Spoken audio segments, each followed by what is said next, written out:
ঢাকা বিশ্ববিদ্যালয়ের ঘটনাটা আমাদের পরাজয় না, আমাদের শিক্ষা নেওয়া উচিত। এটাকে আমি পরাজয় বলবো না, এটাকে শিক্ষা নেওয়া উচিত।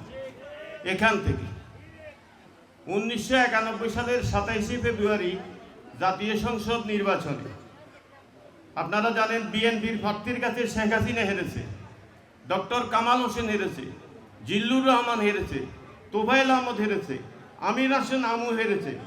এভাবে এক জনবাদ নেই, কোনো প্রেসিডিয়াম সদস্য বিএনপির অল্প বয়সী নেতাদের কাছে হেরেছে।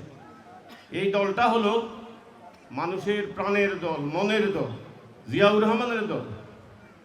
জিয়াউর রহমান এমন একটা ব্যক্তি যে প্রেসিডেন্টের ব্যাংকে কোনো অ্যাকাউন্ট ছিল না, যার একটা গাড়ি ছিল না, যার একটা বাড়ি ছিল না, অতিরিক্ত একটা শার্টও ছিল না। সেই দলের নেতাকর্মীরা কিভাবে চলবেন, আমি আমার কথা বলছি না, আমাদের ভারপ্রাপ্ত চেয়ারম্যান এসকেপি বৈঠকে যেসব বক্তব্যগুলো দেন আপনারা নিশ্চয় সামাজিক যোগাযোগ মাধ্যমে শুনেন, এবং দুই একটা মিটিংয়ে আমারও যাওয়ার সৌভাগ্য হয়েছিল। করজোট করে নেতাকর্মীদের কাছে মাপ চেয়েছেন যে মানুষের কাছে যান, মানুষের অন্তর জয় করুন। কেউ মনে করবেন না যে বিএনপি ক্ষমতায় সেজে এসেছে। আবার এমন কিছু লোকও আছে এলাকাতে, গ্রাম্য ভাষায় বলতেছে আর কি, আমি হেড অফ নো বিএনপিতে এ ধরনের লোকদের জায়গা নাই, কিছুই করবেন না।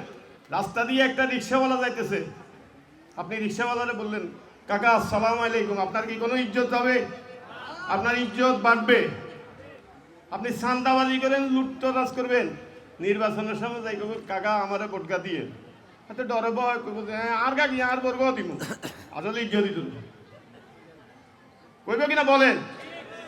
অতএব মানুষের কাছে যান। আজকে সদস্য সংগ্রহ করলেন, বিএনপির সদস্য হলেন, এলাকায় গিয়ে মানুষকে অশান্তি দিবেন, এটা বিএনপির রাজনীতি নয়। বিএনপি এদেশের মানুষের প্রাণের দল, জাতীয়তাবাদী ছাত্র দল। এদেশে খালেদা জিয়াকে প্রধানমন্ত্রী বানিয়েছে।